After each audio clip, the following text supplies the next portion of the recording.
اللہ الرحمن الرحیم الذین ينفقون اموالهم، وہ لوگ جو اپنے مالوں کو خرچ کرتے ہیں، باللیل والنہار، رات کے وقت اور دن کے وقت، سرا وعلانیتا، پوشیدہ طور پر اور ظاہری طور پر، فلہم اجرہم، ان کے لیے ان کے رب کے پاس بدلہ ہے، عند ربہم، ان کے رب کے پاس بدلہ ہے، ولا خوف علیہم، نہ ان پر خوف ہوگا، ولا ہم یحزنون، اور نہ وہ غمگین ہوں گے۔ یہ سورۃ البقرہ کا آیت نمبر 274 ہے۔ گزشتہ کئی آیاتوں کے اندر اللہ رب العزت نے مال کے خرچ کرنے اور کہاں پر خرچ کرنے کے متعلق بہت سارے آیاتوں میں ارشادات فرمائے ہیں۔ آج یوں سمجھو کہ اختتامی صورت میں ایک بار پھر اللہ رب العزت مال خرچ کرنے کے بارے میں تفصیل بتا رہے ہیں، اور کل کے درس سے انشاءاللہ سود کی آیاتیں شروع ہو جائیں گی، اور سود کے معاملات کے اوپر اللہ رب العزت بہترین آیاتیں نازل فرمائے ہیں، وہ بیان ہوں گے۔ اللہ فرماتے ہیں آج کی آیت میں، خرچ کرو سر باللیل والنہار سر وعلانیہ، 4 چیزیں بیان کی ہیں، دن کے وقت، رات کے وقت، ظاہری طور پر، پوشیدہ خفیہ طور پر۔ یہ 4 طریقوں سے اپنا مال خرچ کرو، دن کو بھی کر لو، رات کو بھی کر لو، پوشیدہ بھی کر لو، ظاہر بھی کر لو۔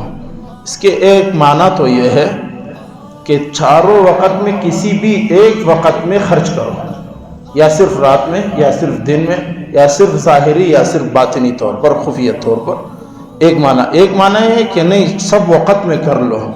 قربان جائے صحابہ اکرام پر، ایسے لوگ تھے خدا کی قسم، قرآن کے آیاتوں کو عملی جامہ پہناتے تھے، قرآن کا پریکٹیکل پیش کرتے تھے، قرآن کا عملی مشق پیش کرتے تھے صحابہ اکرام رضوان اللہ تعالیٰ۔ یہ آیت سنی حضرت علی رضی اللہ تعالیٰ عنہ نے۔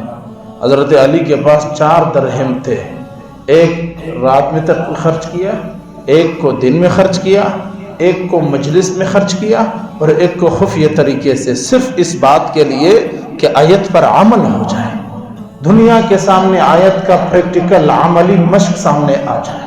یہ ہے صحابہ۔ اسی طرح حضرت ابو بکر رضی اللہ تعالی عنہ کے پاس 40,000 دراہم تھے، 40,000۔ حضرت ابو بکر صدیق رضی اللہ تعالی عنہ نے اس 40,000 دراہم کو 4 حصوں میں تقسیم کیا، 10,000 بنا کر، ایک 10,000 کو دن میں تقسیم کیا، ایک 10,000 کو رات میں تقسیم کیا، ایک 10,000 کو سب کے سامنے تقسیم کیا، اور ایک 10,000 کو خفیہ طور پر۔ ایک مقصد تھا، ایک منشور تھا، ایک نظریہ تھا۔ ابو بکر صدیق امت کو بتلا رہے تھے کہ قرآن پر عمل یوں ہوتا ہے۔ کون ہے آج کا مسلمان اس طرح عمل کر لے؟ ہماری نیت خالص نہیں ہوتی اور ہمارے مقاصد ہوتے ہیں۔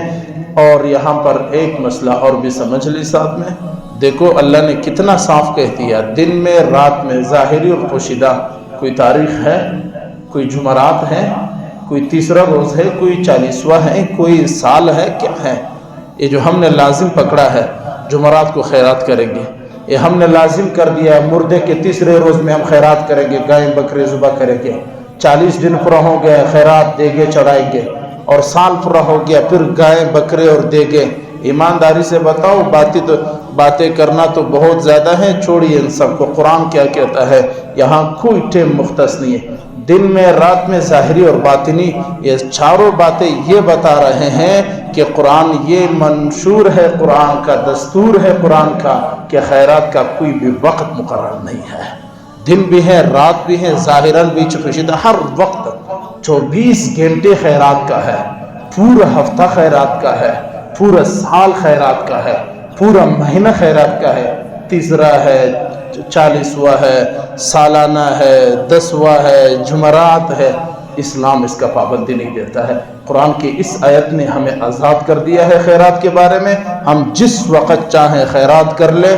اللہ فرماتے فَلَهُمْ أَجْرُهُمْ عِنْدَ رَبِّهِمْ، رب کے پاس اس کا بدلہ موجود ہے، تم جس وقت بھی کر لو۔ ایسا نہیں ہے کہ جمعرات کے اندر تم کر لو تو رب کے پاس بدلہ ہے، جمعرات میں نہ کر لو تو بدلہ، ایسا کوئی بات نہیں ہے قرآن میں۔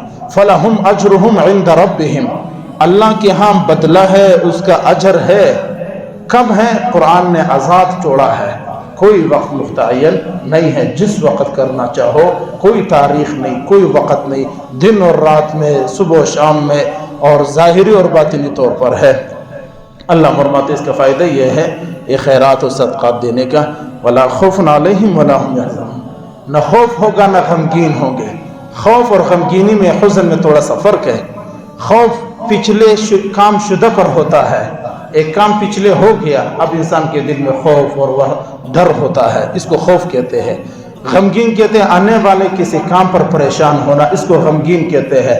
اللہ فرماتے جو اللہ کے راستے میں خرچ کرتے ہیں وہ نہ کسی بات پر پیچھے باتوں میں پریشان ہوگا، نہ آئندہ آنے والوں میں کسی بات پر غمگین ہوں گے، یہ آزاد ہو جائیں گے۔ اللہ والے ایسا ہی ہوا کرتے ہیں، اور وہ اسی طرح اللہ کے راستے میں خرچ کرتے ہیں۔ اللہ رب العزت ہمیں اپنے راستے میں خرچ کرنے کی توفیق عطا فرمائے۔ آیت میں ایک اور بات بھی ہمیں سمجھ آ رہی ہے اشارتاً، کہ آپ کا مال قطعاً، میں بہت زیادہ اس بات کو کہا کرتا ہوں، اللہ کرے ہمارے دلوں میں اتر جائے، اللہ کے ہاں دیا ہوا 1 روپیہ خدا کی قسم ضائع نہیں ہوتا، ایسا جمع ہوتا ہے جیسا ہی جنازہ اٹھے گا تو قبر میں سب سے پہلے آپ کا مال آپ کی مدد کے لیے پہنچے گا، جو آپ نے اللہ کے راستے میں خرچ کیا ہوا ہے۔ ہاتھ باندھ کر کے نہ رکھے، ہاتھ کھلے چھوڑے اور اپنے دل کھول کر اللہ کے راستے میں خرچ کیا کرے۔ پتہ نہیں کون سی 1 روپیہ ایسی ہوگی جو ہمارے گناہوں کو مٹانے کا سبب بنے گی۔ اللہ رب العزت عمل کی توفیق عطا فرمائے۔ خلاصہ